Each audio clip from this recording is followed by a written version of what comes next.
March 30th, 2025. This is for everybody on Facebook who wants to know about the native bamboo. Let me walk around to the side here.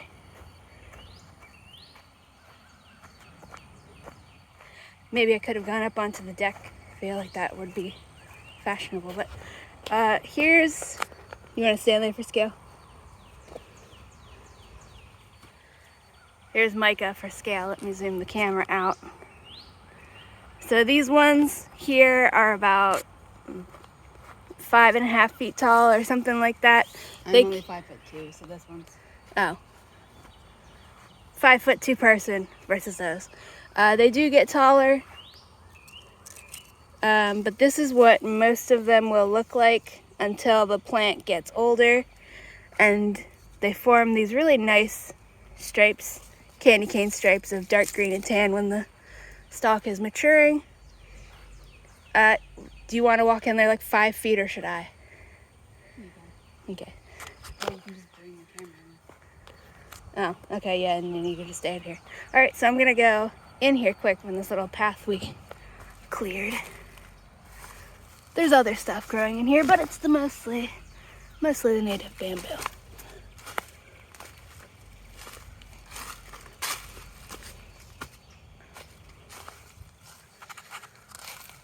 Not a very good example right here because there's this whole giant thing, but it's extremely dense when you plant it right.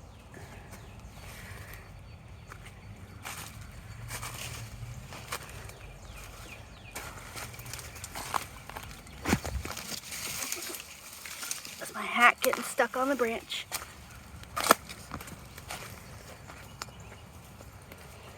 But you can see mostly some dried stalks here, which we're collecting to use as bamboo poles. And if we go over here, this is where they toss all the grass clippings. You can see it's taller in there. Stand just right there. Alright, let me flip the camera. That's how tall it is there. It's really hard to show on camera how well it hides people when you're in there. So it would literally make the world's best privacy screen. Here's some other ones. Does seem to get taller here in the more sunlight than back there where it's shaded from all the big tulip trees. Ooh, fantastic. Here's what the new bamboo shoots look like. So if it's growing somewhere you don't want it to, you would literally just chop this off. Or if you want to clone it, dig this up and plant it. And this one has super soft leaves, which is really nice. So anybody who wants like a sensory garden, go for this one. I might actually be able to show you some of the hairs. But yeah, these stalks are, we didn't bring the measuring thing, but they're at least 10 feet tall, probably more than that. And you can see the awesome stripes. And so far I have dug up small sections of rhizome like this big, along with some attached stems like right here. This would be good to dig up. And let me show you again over here, once that loud car's gone. For people who are worried about, is it easy to manage, I'll just let you look at the strip of grass and the very clear demarcation between where the bamboo is allowed to grow and where it's not. They don't mow here every month, especially over winter. They just like come by. I don't even know. It's not that often. But they do keep their leaves over winter. You could trim them off if you really don't like the look of these dead ones, but they will soon start growing in their brand new leaves, which will be absolutely beautiful. And if we come over here,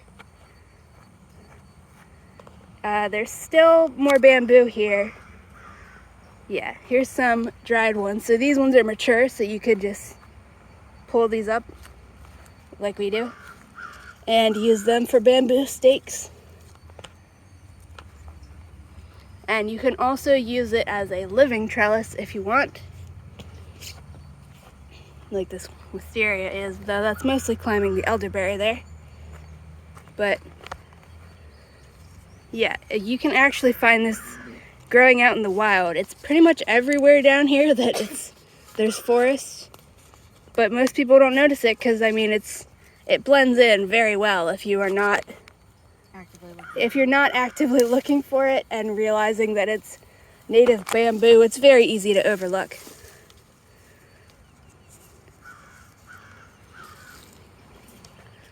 What other information should we go? Maybe I should tell you the species name. The genus name for this is Arundinaria, which I might be pronouncing wrong. It's also called Rivercane. And then scientists are very conflicted about whether or not there are multiple species of this or if it's all one huge species complex. But there you can see against the trees there's some tall ones. And if you let the combs grow, and especially probably if you fertilize them, these ones don't get any special treatment. It's just whatever comes from nature. They'd probably get bigger if you want them to, and you can always just prune them like any other plant if you want them to stay short. Please ignore the raccoon dragged trash. So here's some more ones. These ones I think are 9 feet tall. We do have measuring tape. We measured some of them. And the absolute tallest one that we've seen so far, that we haven't measured this one, but hopefully it shows there. 10, the other one we measured over by the sidewalk was 14. So the tallest one we have measured is 14 feet. And I think this one's taller than that, but we can't get to it because there's a fence here. But yeah, I'll show you again. The bamboo's allowed to grow over here. It's not allowed to grow here, so it doesn't grow here. I think these, gets mowed down. Yeah, it just gets mowed down. And I'll link in the description because I think I do have a video over at the Armstrong College campus. They have some that it's just growing in an area where they always trim back the plants. So they just literally just mow it to the ground with a regular mower. And it literally just looks like regular grass unless you know what to look for to know that it's bamboo. Because this is a grass. Bamboo is just a grass that decided to get really big. Yeah. So, like right here.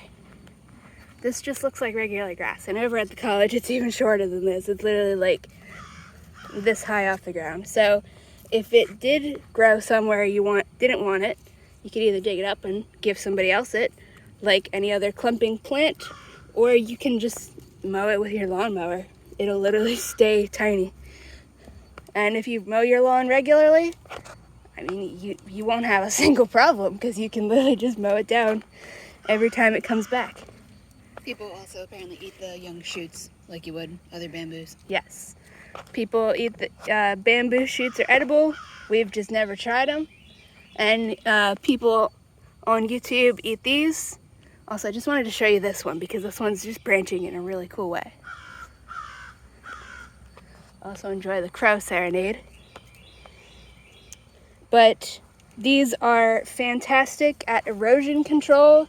Did you link that video that we watched? Yep. Yeah. Micah linked a video from a conservation group that's working with this specifically for erosion control and stuff like that. Yeah, coastal restoration. If you look back there, you can see that little clump that looks like a broom. That's more of it. That's a dried stalk. It really likes water. It's called Rivercane. That doesn't mean it's always growing right next to water because we're not next to water here. But it does like it. So if we were to walk that way, we could show you the one. I think it's like kind of in a swamp. It's like half inundated in water at all times. So you can definitely plant it at the edge of water and it will love it. And you can also plant it somewhere drier and it'll also love it. So far, all of my cuttings, you can just search our YouTube for the genus name, which will be in the title of this video. Arundinaria, Arundin. I can't spell, I have dyslexia. INIRA. It's in the title of the video. Yeah, you can look at those to see all the cuttings I've made, and I'll just make another video for those too. But yeah, and we're just collecting these bamboo poles as we go. If you need bamboo poles in your garden at all, this is gonna give you free ones, and it's native, unlike the other ones that are mostly from Asia, cousin species to this, but they are super duper aggressive and don't help native animals the way this one does. I might have forgotten to mention it in the YouTube or Facebook post, but this plant is a host plant to a lot of native butterflies. If you've ever seen the pearly-eyed butterflies, it's the little gray butterflies that got eye spots. The southern pearly-eyed has like a ton of eye spots, and they all lay their eggs on these leaves, and then the caterpillars eat the leaves until they're big enough to become a butterfly. We haven't seen any yet because I'm not sure what season they do that. But I will definitely be keeping an eye out, and it makes sense of why I've been finding so many of those butterflies in this area. And here again, you can just see I love the stripes that they form. They're like candy canes. And here, you can see this one's got, oh, that's just from last year, never mind. But yeah, it's an awesome native plant. It'll definitely form a privacy screen. It's very easy to manage. You can see, again, just want to stress, they don't mow this all the time. It's a very infrequent thing. And I think these only send up, like, when it's not a cutting, it only sends up new shoots, I think once a year from what I've seen. I have to look up the life cycle of bamboo to learn more. But yes, it's a native plant. It's awesome. That crow really wants to be in the video. Good job. And I will be absolutely delighted to share it with other people, especially because this one is flowering right now. And if you know anything about bamboo, you know how rare that is. And I keep jinxing things, so I'm half afraid that now that it's flowering, they're gonna bulldoze this whole area. So I will definitely give you cuttings for free. And you can also just look on our channel to see the other videos we've made. I'm just making videos every single time I find a new clump of it out in the wild. It's pretty much everywhere here in Savannah. You just have to know what to look for. So while you're out, if you go to Joseph Tribble Park, it's there in a lot of areas of the woods. None of it is visible from the walking path around the park, but if you go on the little quote-unquote hiking trails, I don't actually recommend that unless you just turn around after you get where you want to go, because those hiking trails are terrible. They're just glorified deer trails. Keep an eye out for this. It won't always be this tall in areas that gets managed, where they chop it down like all of the ones at Joseph Tribble Park. It's maybe that tall, like 2 or 3 feet tall. But you can also just dig up a little clump of roots and let me see if there's any little, let me try to demonstrate. And again, you can see, here's the citrus covered in flowers. Here's where the bamboo is allowed to grow. It's not allowed to grow right here. But yeah, so you can find I like to dig up little sections like this because I don't have a lot of upper body strength. But just get a little section like this, dig around it, and try and dig out a little section of rhizome. I've been planting them in pots for the most part so that they can be moved around. And then I put a humidity dome over top, usually in the form of a plastic water bottle that's been cut in half to help retain moisture in these leaves until it can have some new growth. Or you can also put a glass jar as long as it's tall enough. So yeah, hopefully this video is helpful at all. If you use iNaturalist, which I recommend, if you are taking pictures of it, try to get pictures of these branching sections right here, close-up sections if you can, and like the whole size of the top leaf. This is called a top knot. That was confusing me because all the websites kept talking about a top knot, but not explaining what it is. The top knot on bamboo is the leaves forming at the very top, as opposed to these ones coming out of the sides. So this is a top knot, and these are not.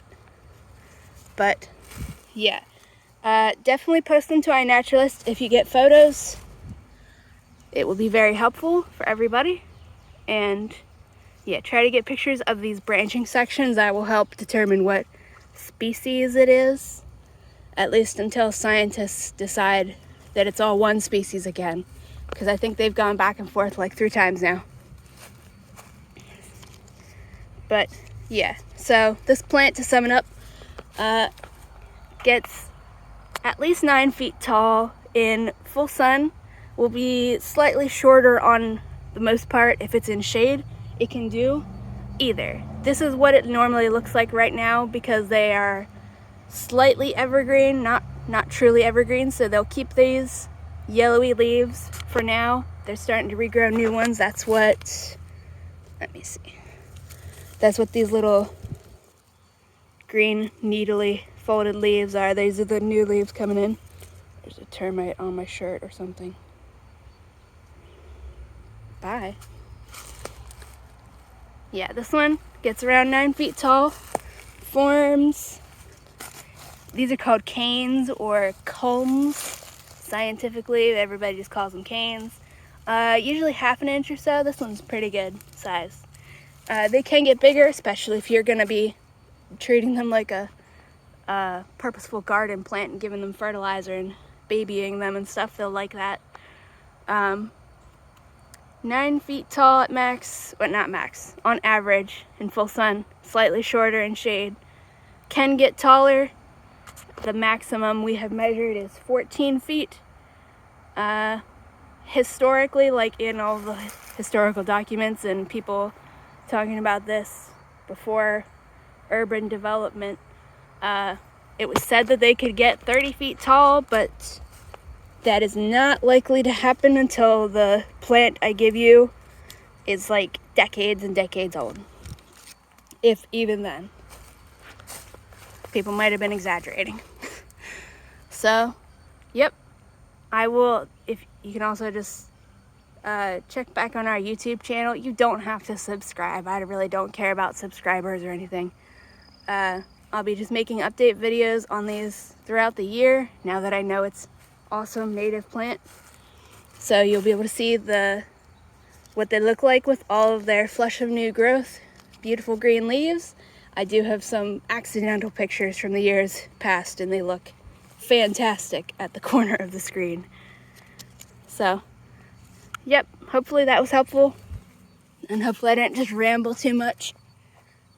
And yep, that's it. I will absolutely give you root cuttings. If you are stronger than I am or just heavier than I am, you can definitely use our shovel to try and dig out a bigger section. There's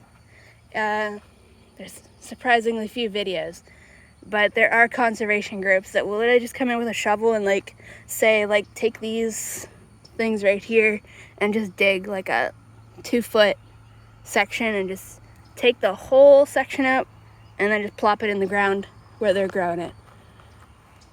So, likes sun, likes shade, mostly keeps its leaves, will definitely form a very good privacy fence. It's not a really good example here because there's There's a few other species growing in here, but trust me. Trust me, I'm a doctor. And this one has very soft leaves. They're so soft. So it's good for a sensory garden if you want that. And you can use it as a living trellis. There's a grapevine that climbs on here every year. Grab the clippers. And then when the stems are mature and dried up, you can just pull them out of the ground and use them as a trellis elsewhere. Like here, this yellow one here, they turn yellow when they're dying. This one's being climbed by a crossvine, which is an also native trumpet vine. Not actually in the family of trumpet vines, but. So yep, hopefully that's helpful. And that's it. Bye-bye.